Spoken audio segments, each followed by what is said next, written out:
बहुत अभिनंदन माननीय रविशंकर प्रसाद जी का, हम सबके जो प्रवक्ता हैं उनके मार्गदर्शक हैं। बहुत धन्यवाद आदरणीय संजय मयूख जी का। And let me tell you, when it is to speak about Rahul Gandhi, yes I am a bit impatient. इतना कुछ रहता है राहुल जी के बारे में बोलने के लिए कि हम अपने दिल की तड़प को रोक नहीं पाते। तो I am sorry I intruded, but I really wanted to speak about the facts, quoting what Rahul Gandhi really means. अभी बहुत ही उम्दा तरीके से, बहुत ही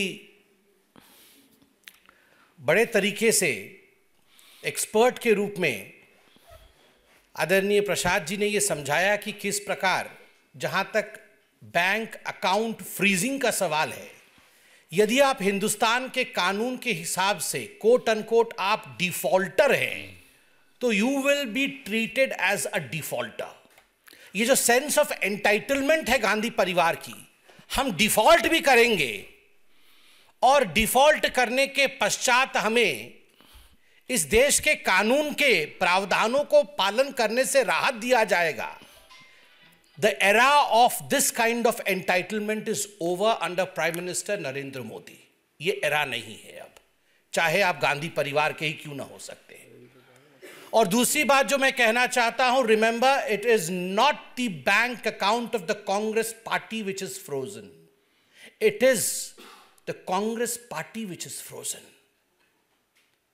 कांग्रेस पार्टी आज फ्रोजन है। आप सोचिए, हम आश्चर्यचकित हैं, रात भर सोते नहीं है हम में से कुछ लोग। कभी कभी 2 दिन 3 दिन जब सीसी की मीटिंग होती है, माननीय प्रधानमंत्री आते हैं, 4 बजे प्रधानमंत्री यहां से जाते हैं।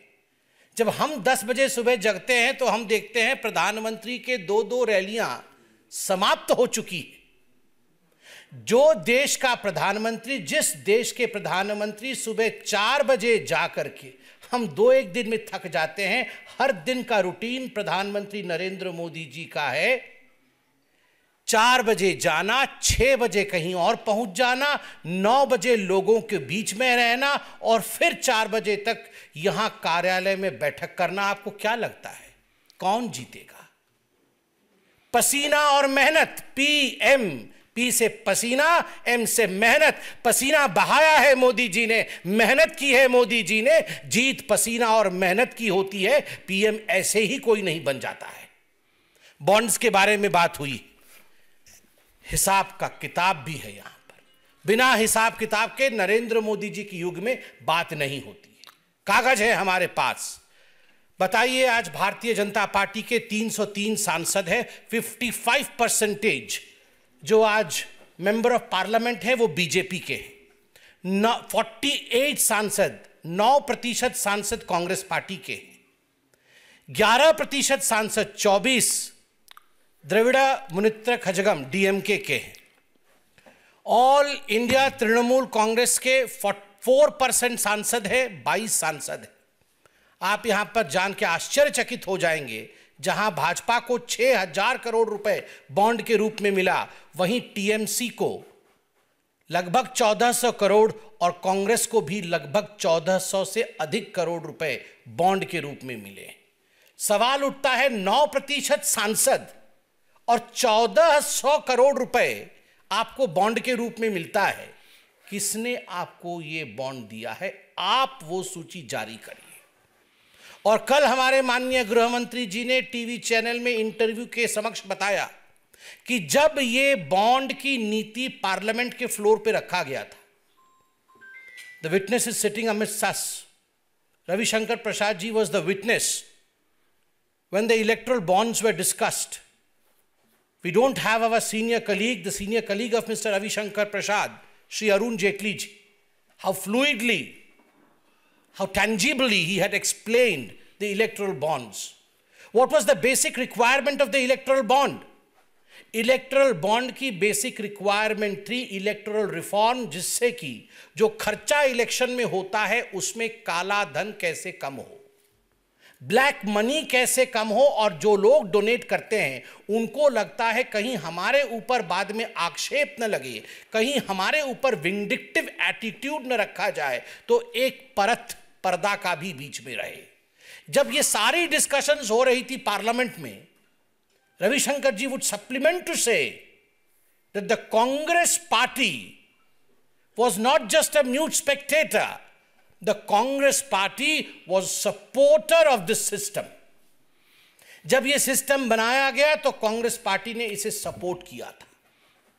मगर आज आश्चर्य का विषय है, जैसे रवि जी ने कहा कि ये बहाना ढूंढने का जो तरीका है कि आज हम हार रहे हैं, हमसे ना हो पाएगा, तो किसके सर पे नारियल फोड़ना है? तो इलेक्टरल बॉन्ड के सर पे नारियल फोड़ देना है, इलेक्शन कमीशन के सर के ऊपर नारियल फोड़ देना है, टोपी पहनाना है तो आप बैंक अकाउंट के ऊपर टोपी पहनाना है।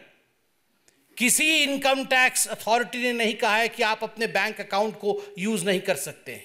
सही शब्द का प्रयोग किया गया, एक लियन लगाया गया है कि 115 करोड़ रुपए से अधिक इतना आप छोड़ दीजिए क्योंकि ये बकाया है, उसके ऊपर जो आप खर्च करिए ना। और वैसे भी मुझे कभी कभी लगता है, जहां तक कांग्रेस पार्टी और खर्च का सवाल है, सोनिया जी और राहुल जी दोनों मंच पर मौजूद थे, दोनों आज मुचलके पे बाहर हैं, बेल पे बाहर है, क्योंकि 5000 करोड़ रुपए का गबन किया है मां बेटे ने, अक्यूज नंबर 1 और अक्यूज नंबर 2 इन नेशनल हेराल्ड केस, जिसके घर के अंदर, कोठी के अंदर केवल एक भ्रष्टाचार से 5000 करोड़ रुपए रखे हो।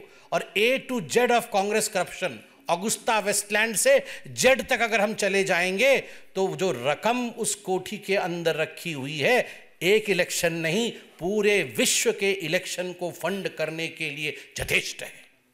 आज दुख इस विषय का है, सुबह जब टीवी ऑन किया गया, हम सब ने टीवी पे एक समाचार देखा। आप सब ने टीवी पे मुख्य हेडलाइन में क्या चलाया कि the prime minister of India Shri Narendra Modi had a talk with Putin and Zelensky.